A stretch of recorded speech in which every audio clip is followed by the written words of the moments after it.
Buenos días, queridos hermanos, Dios les bendiga. Vamos a buscar en la Biblia el libro de Crónicas, segunda de Crónicas, capítulo 20, versículo 1, y vamos a considerar el devocional, la enseñanza de Dios para nuestras vidas en esta mañana, pero antes vamos a orar. Señor Dios, gracias por tu bendición, gracias Señor porque podamos considerar juntos como congregación tu palabra. Ayuda, Señor, a que nosotros podamos comprenderla y a vivir conforme a tu buena voluntad para cada uno de nosotros. Gracias, Señor, en el nombre de Cristo Jesús. Amén. Dice así el libro de Segunda de Crónicas 21. Pasadas estas cosas, el rey Josafat de Judá había nombrado jueces que hicieran al pueblo volverse a Dios y dejar la idolatría. Dice, pasadas estas cosas aconteció que los hijos de Moab y de Amón y con ellos otros de los amonitas vinieron contra Josafat a la guerra. Y entonces dice, acudieron algunos y dieron aviso a Josafat diciendo, contra ti viene una gran multitud del otro lado del mar y de Siria. Y sigue el relato y el versículo 3 nos dice que entonces él, Josafat, tuvo temor y Josafat humilló su rostro para consultar a Jehová e hizo pregonar ayuno a todo Judá, y se reunieron los de Judá para pedir socorro a Jehová, y también de todas las ciudades de Judá vinieron a pedir ayuda a Jehová. El pueblo de Judá se vio de pronto rodeado por una multitud, dice, muy grande. 3 ejércitos se aliaron para venir a enfrentarlos y derrotarlos.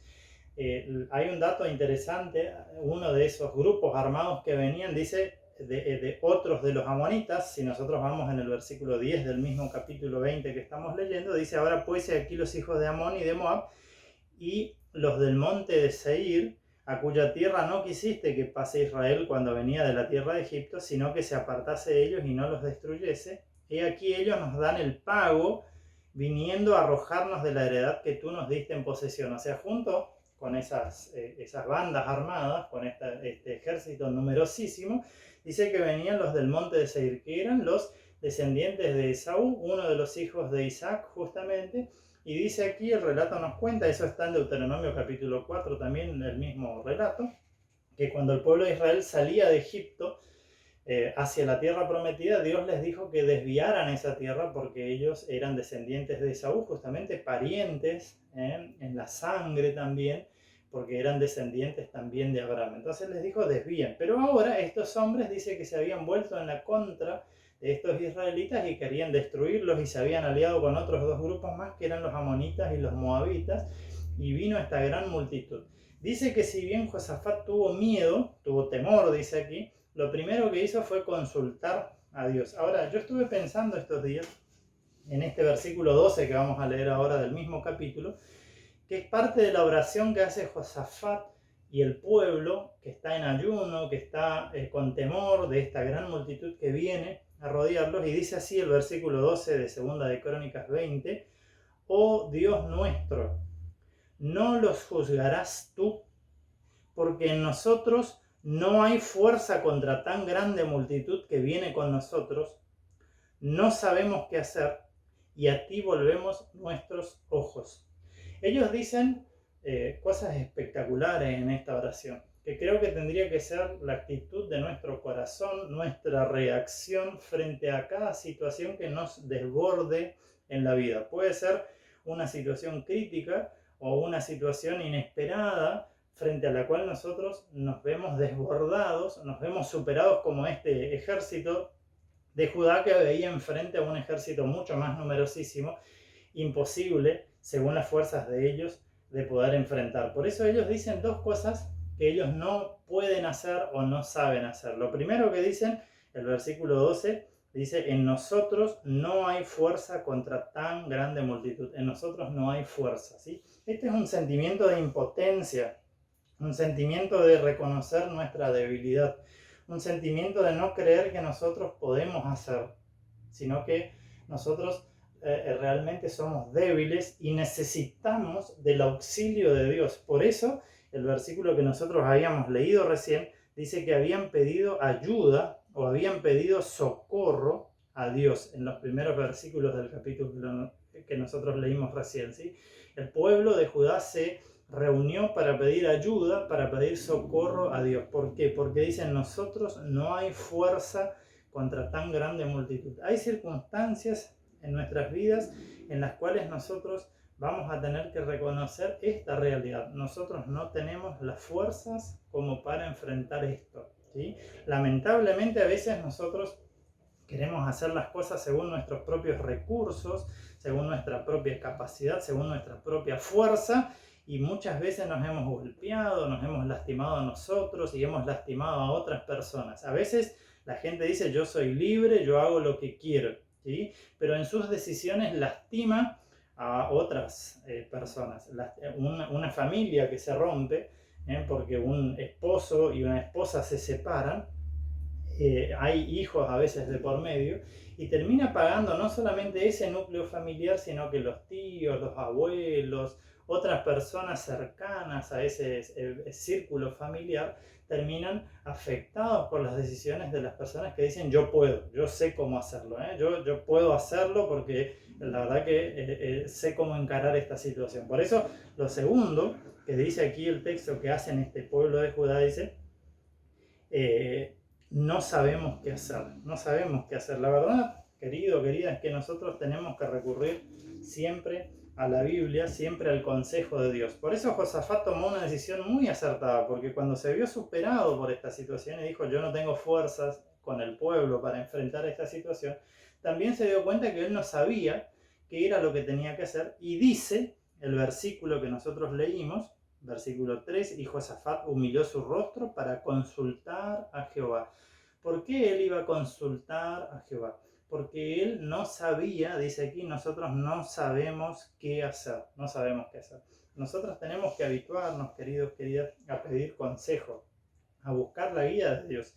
En oración, a veces decimos estamos orando por esta situación, pero también en consulta con personas espirituales. Tenemos la ayuda de los pastores cuando tenemos que tomar alguna determinación. A veces los jóvenes se ponen de novio y después comunican la decisión a la congregación, y no hubo nunca una consulta a los pastores de si eso es algo que va a bendecir, si va a ser bien, si es una decisión correcta, acertada. A veces tomamos decisiones también de ministerios, de compromisos, de acciones que vamos a realizar, y no hubo una búsqueda de la guía de Dios antes, porque nosotros creíamos que sabíamos cómo hacer la situación, tomar esa decisión en determinada situación.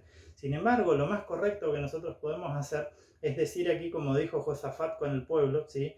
No hay fuerza en nosotros, pero tampoco nosotros sabemos qué hacer. Necesitamos que Dios nos fortalezca y necesitamos que Dios nos guíe, porque nosotros no podemos hacerlo solos y no sabemos cómo hacerlo solos. Por eso dice al final del versículo 12, y a ti volvemos nuestros ojos. Qué bueno es que en las situaciones donde nosotros estamos, nosotros podamos volver los ojos a Dios, podamos dirigir la mirada al cielo. El salmista dice, alzaré mis ojos a los montes, ¿de dónde vendrá mi socorro? Y la respuesta se encuentra en el mismo salmo, mi socorro viene de Jehová, que hizo los cielos y la tierra. Nosotros necesitamos aprender a pedir ayuda. Esa ayuda tiene que ser, obviamente, a través del conocimiento de lo que la Biblia manifiesta que es para nuestro bien. Para eso tenemos que estudiar la Biblia. Tenemos que dedicarle tiempo a conocer el pensamiento de Dios. Tenemos que pasar tiempo en oración, pidiéndole a Dios que nos ayude a tomar decisiones correctas y enfrentar las situaciones difíciles que nos toca. Pero también tenemos que pedir consejo a personas espirituales. La iglesia tiene la figura del pastor, que tiene como objetivo justamente eso, ayudarnos a tomar decisiones correctas para que nos vaya bien, para que nosotros podamos realmente saber qué hacer y tomar decisiones acertadas. Después, la respuesta de Dios es espectacular. Dice que vino uno de los profetas que estaba allí en el pueblo y les dijo, oíd, versículo 15, Judá, todo y vosotros moradores de Jerusalén y tú rey Josafat, Jehová os dice así, no temáis ni os amedrentéis. Cuando Dios se hace cargo de las situaciones nos dice, no teman, no se amedrenten delante de esta multitud tan grande, porque no es vuestra la guerra, sino de Dios.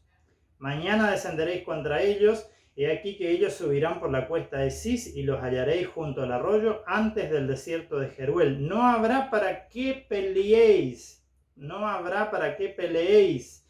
Vosotros en este caso, probablemente en otros casos Dios hizo que el pueblo enfrentara la guerra, pero en este caso dice no, y dice paraos, estad quietos, y ved la salvación de Jehová con vosotros.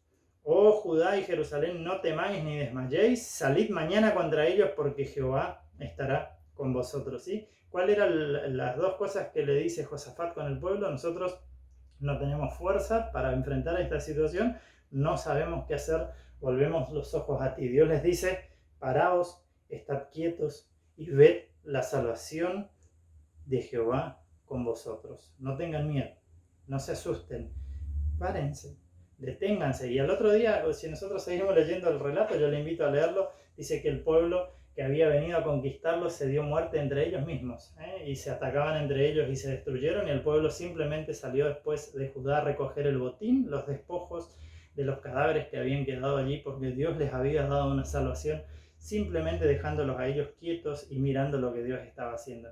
Que Dios nos ayude, queridos, a no ser orgullosos, a no ser soberbios, a tener un corazón humilde, a reconocer que en nosotros no hay fuerzas, a reconocer que nosotros no sabemos cómo hacer. Por eso necesitamos volver los ojos a Dios para que Él nos guíe. Dios le bendiga.